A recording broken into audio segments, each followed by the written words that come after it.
All of my peers have their own families. What's left of me, who has no wife or kids, if you take away my job? Honestly, there are times when I regret having focused solely on my work. Well, it can't be helped. I love my job. I love the connections I make through it. My name is Kevin Miller. I'm 58. I took an early retirement offer from my previous company and was unemployed until recently. Fishing, camping, and trips to the spa, I thought I'd finally be living the relaxed retired life of my dreams. But oddly enough, nothing really satisfied me. I longed for this kind of freedom when I was employed, yet I felt overwhelmed by it. Then I learned that a branch of the company I used to work for was hiring mid-career employees. It was a small-scale recruitment to fill some positions. I applied on a whim and luckily got the job. On my first day, I was nervous as hell. Man, it's been decades since I felt this way. New environments are so thrilling. As I was trying to get my bearings, a young female employee approached me with a smile. Good morning. You're the new hire, right? Good morning. Yes, I'm Kevin Miller. Nice to meet you. I'm Mrs. Tammy Johnson, in charge of training. Let me know if you have any questions. Mrs. Johnson, who seemed young enough to be my daughter, appeared very dependable. She was a lovely woman with a radiant smile. She stood out in the office, shining brightly. Perhaps it's because the overall atmosphere of the company was so gloomy that she stood out. Yes, the company had a pretty dark vibe. I heard the company had been underperforming for a while. I should do my part, however small, to lift the spirits of the company. That's what I thought. I was placed in the department with vacancies and was trained on the basics by Mrs. Johnson. The system here was different from the main company where I previously worked. I was puzzled. It's an old type system. They haven't transitioned to the newer one yet. I made some mistakes along the way. No one really reprimanded me for being new and joining mid-career. But there was one person who teased me. It was Mr. Jake Wilson, a year older than Mrs. Johnson. Jake had a rather nonchalant attitude. He seemed resigned, like nothing could turn around the company's performance. When I made a couple of blunders, he remarked, "That's what you get from the bottom tire." Don't drag us down, okay? If our performance worsens any further, the company's done for. Mr. Wilson, please watch your words. I'm just stating the facts, right? Take care and do your best, bottom tire. After he left, Mrs. Johnson apologized to me. I'm so sorry, Mr. Miller. Please forgive him. It's okay. Though, it's my first time being called bottom tire right off the bat. He acts like that just because he graduated from a top university. So annoying. Kind words or bad, what you give out eventually comes back to you. Even with his prestigious education, I wonder if he's aware of this. Or is he knowingly being this rude? Either way, I felt that he's a sad man. A few weeks after that, unexpectedly, Mrs. Johnson, my trainer, made a major mistake regarding an order. Everyone from the related department was hustling to fix it, and the boss went to apologize to the customer. During lunch break, I approached Johnson, who was hanging her head low at his desk. I might not be the best person to say this, but it's not the end of the world. Oh, Mr. Miller, thank you. It's fine. No major harm done. You shouldn't dwell on it too much. But I made the manager apologize. That's what management does. They apologize and protect employees. It's part of the job. But it was an important client. I've discredited our trust with them. Mrs. Johnson. Exactly. She should reflect more on it. Suddenly, Mr. Jake Wilson's sarcastic words made Mrs. Johnson's shoulders shake. Because of that, our work became harder. What are you going to do about it, huh? I'm sorry, Mr. Wilson. Did this old man's incompetence rub off on you, huh? Stop, please. He has nothing to do with it. Both of you bottom feeders, a match made in heaven, right? Mr. Wilson laughed out loud. I couldn't stay silent any longer and decided to speak up. Enough. I don't think it's a good idea to lower your rating by yourself like this. What? Who do you think you're talking to, newbie?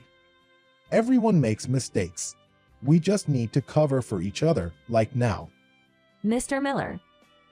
Besides, unlike me, she is competent. She won't make the same mistake again.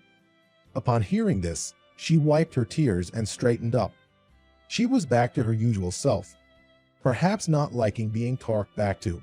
Wilson left with a sharp click of his tongue. I've grown accustomed to the company since joining a few months ago. I've become approachable, and people have started to approach me more as well. I began to see the company's challenges once I started interacting with different departments. A culture resistant to new ideas from younger employees, lacking a spirit of challenge. Old-fashioned thinking that values grit over efficiency. I learned about these issues from some friendly colleagues. During lunch breaks, I started discussing ideas with a few colleagues who were also concerned. Well, it would cost money, and I can see why the higher-ups might be hesitant. It does take time and effort to change the way we work. But this company needs to change soon. There's a break area in the corner of the factory with a coffee maker. I was so engrossed in our discussion that I didn't notice him approaching. Hey, trying to score points, loser. Suddenly, something cold drenched my head. The smell of sweetness. It was Ken Coffee. Jake Wilson was pouring coffee over my head. Annoying bottom feeders. A discussion. Who do you think you are? The workers looked taken aback by his outburst. I was too shocked to speak. Can't do anything right, and now you're complaining about the company and making friends. Cut the crap. Mr. Wilson, let's calm down a bit. Shut up, all of you. It was at that moment I saw someone running toward us with a panicked look on his face. Is that? What are you doing there? Stop it right now. Mr. David. Know your place, kid. Do you even realize who you messed with? Mr. David. Mr. Miller, I'm truly sorry. Please forgive me. It was Mr. David, who's supposed to be a manager at the headquarters now. Seeing him apologize sincerely to me, both Jake Wilson and the other workers were dumbfounded. Mr. Miller used to be my boss. He was a top executive at the headquarters. What? Mr. David took out a towel and wiped my wet head. I also used my own towel to wipe my face. It's been a while, Mr. David. What brings you to the branch office today? I came for a meeting about an audit, but why are you here, Mr. Miller? I briefly explained my story of being hired mid-career at the branch office. Took early retirement, but soon got bored and wanted to work again. Applied for a mid-career position at the branch. I was luckily hired. While I was talking, Mr. Wilson was shaking like a leaf, looking pale as a ghost. I see. So, why did you do this? I'm truly sorry. Who said you could apologize? I asked why you did this to Mr. Miller. By then, a crowd of employees who'd heard the commotion had gathered. Mrs. Johnson ran over from within the crowd and handed me a towel. I wiped off the coffee again. Mr. Miller, are you okay? What on earth? Yay. Mr. Wilson was completely flustered. It seemed he didn't know how to respond to Mr. David. I touched Mr. David's shoulder and asked him not to scold Mr. Wilson. He was just frustrated about the company's stagnant performance. Right. You graduated from a top university and everyone acknowledges you're a talented employee. But even after giving it your all, the company's performance didn't improve and you felt responsible, didn't you? He was stunned. He was still so young, both mentally and physically. I genuinely felt envious. Your excellence made you feel frustrated, disappointed in yourself. You just needed to vent your stress on something or someone, like an old mid-career hire like me. That's true. I'm truly sorry. It's okay. It's just a youthful mistake. It's an old guy's job to laugh it off and forgive. Oh, Mr. Miller. I held Mr. Wilson, who was now on his knees and sobbing, by his shoulders to support him. Later on, with the recommendation from a few employees and Mr. David, I became a member of a committee. It was a committee aiming to identify and solve fundamental issues to improve the branch office's performance. At my personal request, both Mr. Wilson and Mrs. Johnson also joined the committee. We analyzed the strengths and weaknesses of the branch, discussing deeply several times about what was missing to achieve our goals. During our efforts to overhaul the old system, Mr. David played a key role in securing support from the headquarters. Thanks to him, the branch was able to upgrade the system with minimal hassle. We made significant changes where decisions were being obstructed or new ideas were being ignored. Gradually, the organization began to change, incorporating and considering the opinions of younger employees in every department. Things sure have changed. When I first arrived, the office felt so gloomy, but now it's so much brighter, and there's a lively interaction among the employees. What are you talking about as if it's someone else's achievement? Isn't it all thanks to you, Mr. Miller? That's right. Hold your head up high, Chairman. As the one entrusted with leading the company, I utilized every ounce of my experience and connections to boost our performance. Thanks to the collaboration of my colleagues, our company's performance is steadily improving. It felt like a weight had been lifted off my shoulders for now. By the way, what do you intend to do about that proposal? Which proposal? Don't play dumb. It's about the offer for the advisory role.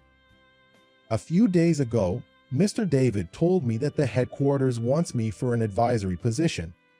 I had put it on hold, but with these two pushing me, I guess it's about time I give an answer.